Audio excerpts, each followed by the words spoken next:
everyone, welcome back to Pennies and Pencils. I'm Roxanne and I thought I'd do a quick video today whilst my toddler is having a nap to explain how we came to home educating.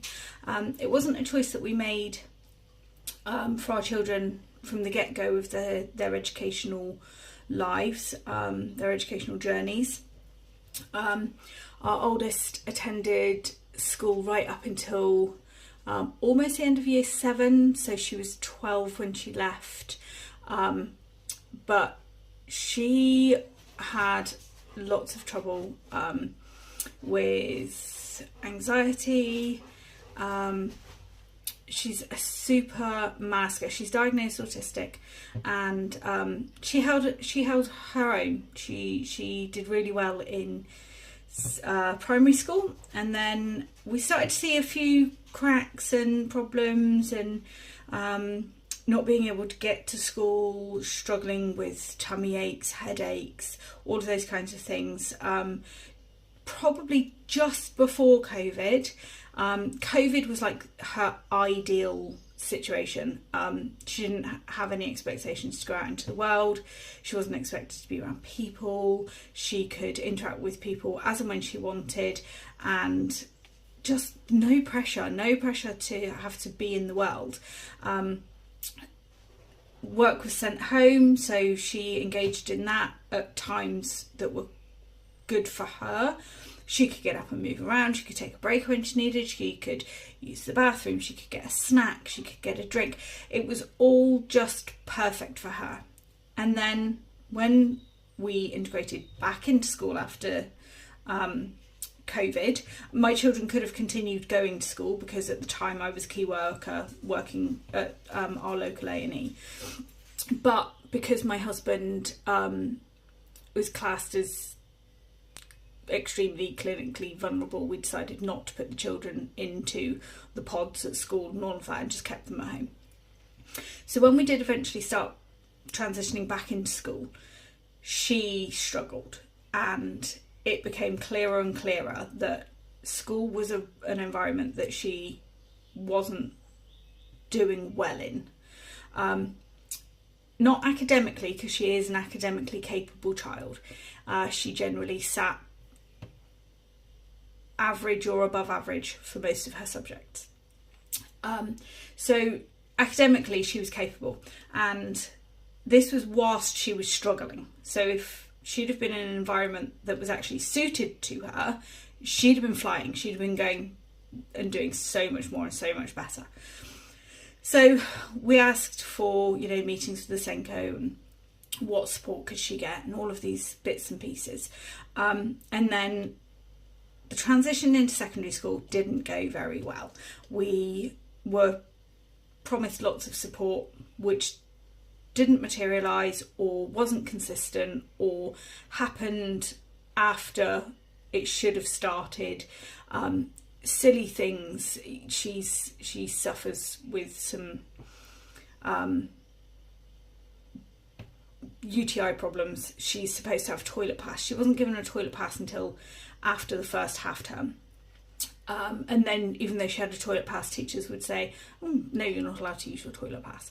So we had all these problems, and we were struggling to get the school to implement things consistently. So then she was struggling to get into school.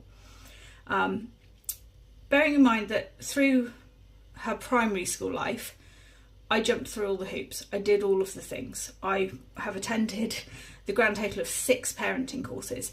One of those specifically aimed at autism, because once we got to about the 4th course, I did tell the school that I wasn't attending anymore unless they were specifically designed for autism.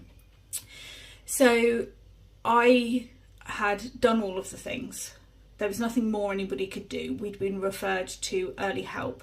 Early help said, this isn't a problem with the family. This is a problem with the school not meeting the child's needs. So we'd kind of done all the things. The school had said, we'll try and support you. We'll start an EHCP. We'll do this, we'll do that. But weren't actually doing it. And Isabella's mental health hit rock bottom. And I mean rock bottom. And at that point, I said to the school, until you are prepared to do the things you say you're going to do, you actually do them, and you provide a learning environment for my child that suits her, she's not coming back to school. So at that point, we took her out, and she had some time to overcome the experience that she had had at school. She made her own timetable, she engaged with learning, she took breaks when she needed them, she did all the things like she did in COVID, and she repaired herself. So that would have been the end of June 2023. So fast forwards then to April of 2024. I have started going through the same anxiety and problems getting my second child into school. Now, she is not an academic child. She has been screened for dyslexia, scored on the dyslexia screener. She was already having additional interventions. She was the COVID year of children who should have started school, and she was really struggling. She was taken out to have one-to-one sessions and small group work, and she was doing okay in those. And then they tried to integrate her back into the main classroom, and it wasn't working. She's coming home and saying to me, "Mummy, I don't understand the work. Mummy, I can't concentrate. Mummy, I'm really struggling." And we were having the clinging to me at the start of school, having to get a TA to come down and pick her up, to take her into class. The only days she could go in where she wasn't clinging to me would be if they were off on a school trip somewhere where they were out of the traditional learning environment, and she could get into school and then go off out on their excursion, and she'd come back and she'd be full of the chat of, "We did this and I learnt that, and did you know?" And it was brilliant. Those days were lovely because you could see her light up and how much she was taking in and how much she enjoyed just being out in the world. So that was really hard. My husband and I sat down and we had a conversation that, did we have it in us to fight a second time round like we were for our oldest? At the time we had, so Elliot would have only been 6 months old, 7 months old. I was at university, my husband was studying, and we were dealing with EHCPs, the issues that Bella was having. She still wasn't in a school at this point. She was being provided with no education either. And we were looking at tribunals and all of those kind of things. And I said to my husband, this school hasn't supported our oldest child. They're not listening to me already when I'm telling them that Imogen is struggling. So do I have it in me to fight a school a second time round when I know what the fight was like the first time? So we decided to take Imogen out of school and home educate her. So there's a slightly different situation here. Our oldest has come out of school, but she still remains the responsibility of the local authority to educate. Imogen, I have completely deregistered from the education system, and I am taking the responsibility of her education. And then we said to our oldest son, what do you want to do? Do you want to stay at school? Do you want to come out? Because he coped okay at school. But because his sisters were out of the education system, for one reason or another, we offered him the opportunity, and he said, I'd like to give it a go. So by May, the May half term, so end of May, all three of our children who were of school age were out of the education system. And it's been hard. I only managed to continue with university up until the September of 2024. I have put my career on hold, left university to home educate our children and fight the fights that I have to fight to get Isabella the education that she is entitled to from the local authority. And what we've seen is a massive increase in our children's happiness, understanding of themselves, their ability to communicate better with people. And by that I mean my children, they're quite shy beings anyway, all of them. But they're gaining confidence to interact with people of all ages, backgrounds. You know, we go to a shop, and if an adult takes an interest in something they're doing, they're gaining the confidence to talk to them. Imogen is a massive crafter. She loves to craft with anything and everything, and she's decided she wants to set up a crafting group for other home ed families. So we're doing that, and she'll sit there quite happily with women, children, men, crafting, and she'll show people how to do something if they don't know how to do it, and she wouldn't have had the confidence to do that before. They are socialising in a way that I was concerned. Everybody seems concerned when you mention home education about socialisation. My children socialise more now than they did when they were at school. We are forever going to groups. Imogen setting up her own group.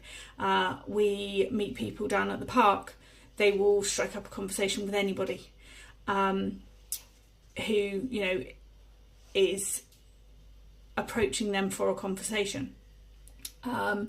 They've made a friend by going to a baby group, because that child is also a home ed child, and we now meet up with them regularly. So they're doing things that concerned me before wouldn't happen, but actually giving them the time, the space to assess their surroundings, assess the people that are in them. They are making those decisions themselves over, do I feel comfortable to speak to this person and do I not? And we also give them the freedom to politely decline. If you don't want to talk to a person, then you can just say, you know, sorry, but I don't want to talk to you. Or you can say, sorry, I'm going to go and speak to somebody else. Because we don't, as a society, we get into this situation where it's expected that we will speak to people. It's expected that, you know, for a child to be socially able, that they will speak to people who are older than them. They'll respect their elders. They'll do all of this. Now, respect is a great thing. Respect is also earned, in my opinion. If you don't respect the child, then why should they respect you as an adult? It's a two-way street, and that's how all relationships should be. It's a two-way street. One person should not be making more of an effort than the other. So they're coming along absolutely brilliantly. They've made progress in the gaps that they had from school with their education. As I've said before, we don't do a huge amount of formal education, but the formal education we do, we're consolidating the important learning. I spent a lot of time reading up about the amount of actual learning that children do on a daily basis in school. And for the 6.5 hours that they're there, not a huge amount of it is actually what people consider learning. So all of the things that they're learning, they are learning a very quick version of it. They aren't learning it in depth. Something that I learned from when I went to Access is that a lot of the information we're given is massively dumbed down, because we have to just remember small details that we can then regurgitate for an exam to prove that we know that thing, and then inevitably we'll never use it again. I've never used Pythagoras' theorem in my life. Had to learn it at school though. So this is where we focus the learning around the things they need. Math and English you absolutely need. However, you don't necessarily need the very broad amount that you are taught at school. We learn the theory, they do the formal work, then they will use that every single day in things they are doing. Imogen today has sat and crafted a 6-sided dice out of card. She has obviously been looking at angles. She's been looking at measurements. She's been looking at the weight of the dice, how it will roll. Is it heavier on one side more than the other? Does it roll evenly? Is it landing on a particular number more often than the other numbers? So she's putting all of these things into practice, and people may not see that as learning because she's not necessarily sat at a desk poring over a book. We do lots of baking and cooking, so they are always learning their weights, they're learning volume, they're learning science in things where you're, with making eggs, for example, how the bonds break down, and that's why the eggs go from clear to white, because you're breaking the bonds within the egg and the denaturization of it. They'll come to me with something they've seen on YouTube, and they'll go, "Oh mum, can we have a look at this?" We go out and we go on day trips to all sorts of places. We went to We the Curious last month. That was absolutely incredible. If you've not been to We the Curious, it's in Bristol. It's a completely immersive, science-based museum, for want of a better word. And we learn about erosion, which we'd already done a little bit of last year. I can't even, I'm trying to think in my brain of all the things we did, and there's so many things. They did editing, they learned about speed, they learned about velocity, they did so much, honestly so much came out of that one day, and they've said, can we go back? So we're planning another trip now back to We the Curious, and they'll take something new out of it every single time that we go. So I think personally, for us as a family, and everybody's going to have their own way of doing it, and traditional schooling is absolutely, if your child thrives in that situation, or your home life does not allow for home education, absolutely use the system as you need to use it. For us personally, Imogen and Eli are more than happy in the situation they're in. They are thriving, and their education comes from their interests. I can't say that I've ever used the geography that I learned at school, whether that be about clouds and rain, volcanoes, tectonic plates, or actual geography. Genuinely, you ask anybody, my geography is absolutely rubbish. I've never really needed to use it. Those things that I learnt in school have been pretty much of no use to me. Religious education, again, I didn't choose that as a path for my career. I've never used it. See, the bits that I do remember are like useless little pockets of information in my brain that could be used for something much more interesting. I went back and redid my GCSEs when I was in my 30s, because I needed them to do my access course and then to go on to university. And what I have found as an adult is when you know where your learning is going to take you, you are much more prepared to dive into it and to go deeper into it. And the understanding comes more easily because you know where it's taking you.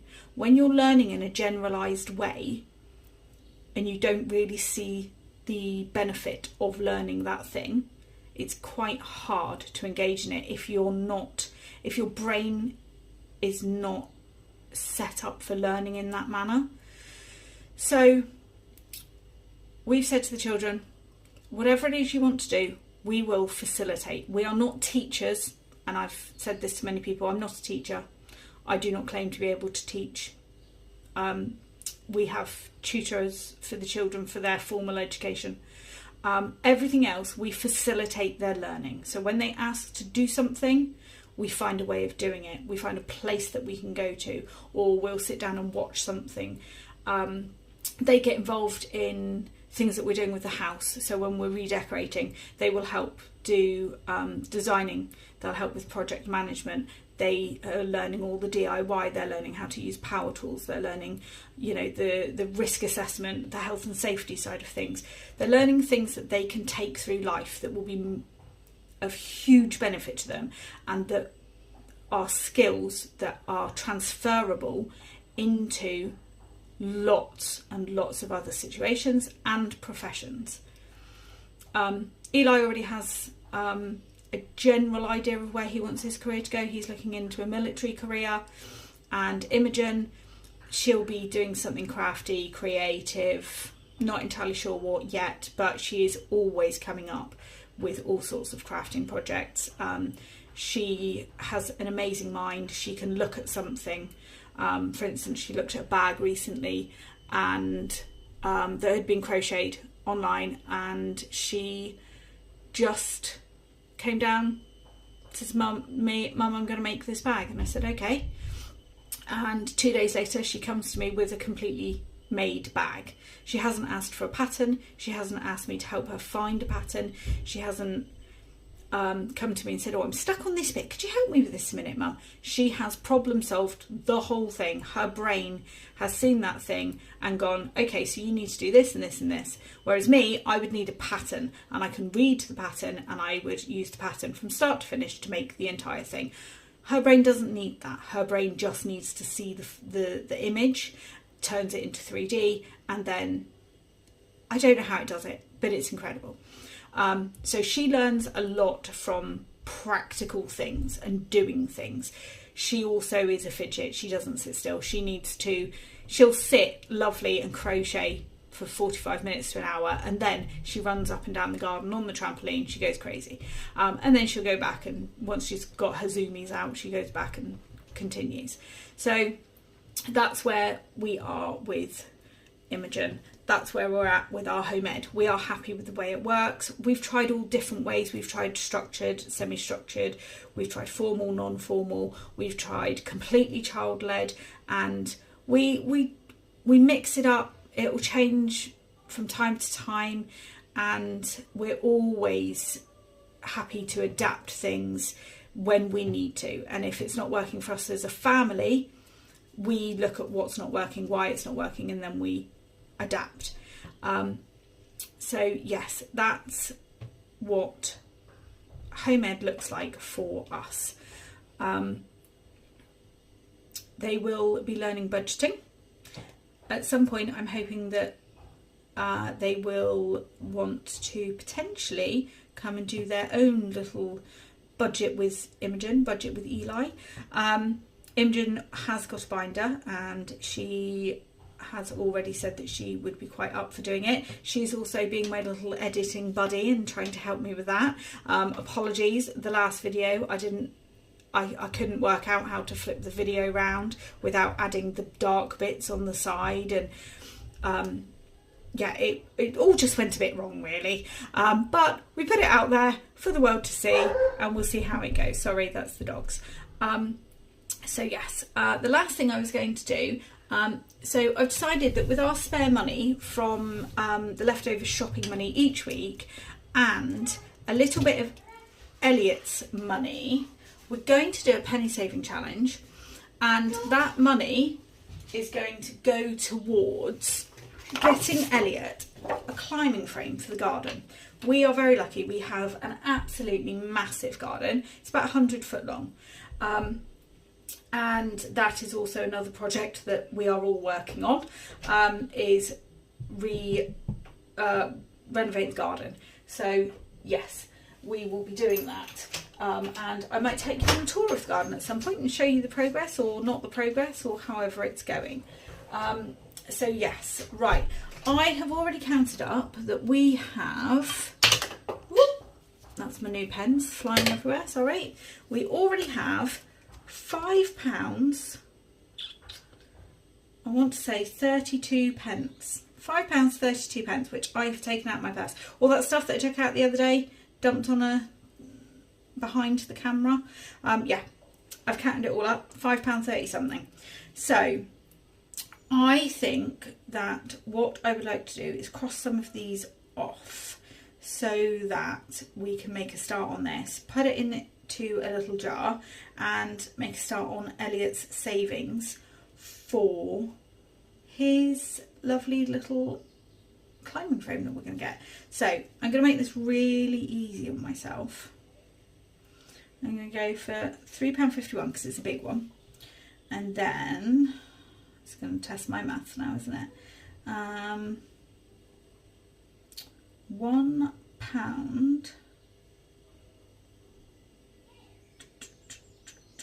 Where is it? £1.81, and that should be £5.32.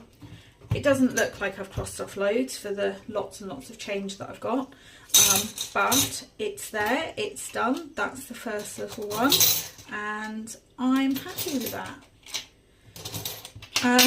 So yes, I will be back in a few days with possibly a binder setup video, because I've got 2 other binders, depending on whether or not I can get any more sorted out in the meantime. Or either way, I will be back on the 13th with my May budget. Like I say, it's not going to be a huge like challenge budget, or savings challenges or anything like that. A, because I don't have any yet, and B, because we are going on holiday in May, but I do need to cash stuff, some bits and pieces, so we'll do that on the 13th. But yes, other than that, thank you very much for watching. Thank you for engaging. I hope you're all okay. I hope the bank holiday, because it's Bank Holiday Monday today, has been kind to you. And yeah, if you fancy giving me a comment, please do. If you fancy giving me a like or even a subscribe, please do. Any suggestions about the channel, anything like that you would like to learn about us, know about the way we are doing things, please ask. I might not have even worked out yet, but when I do, I'll let you know. So yeah, thank you very much. I hope you enjoy the rest of your bank holiday weekend, and I will speak to you again soon. Bye.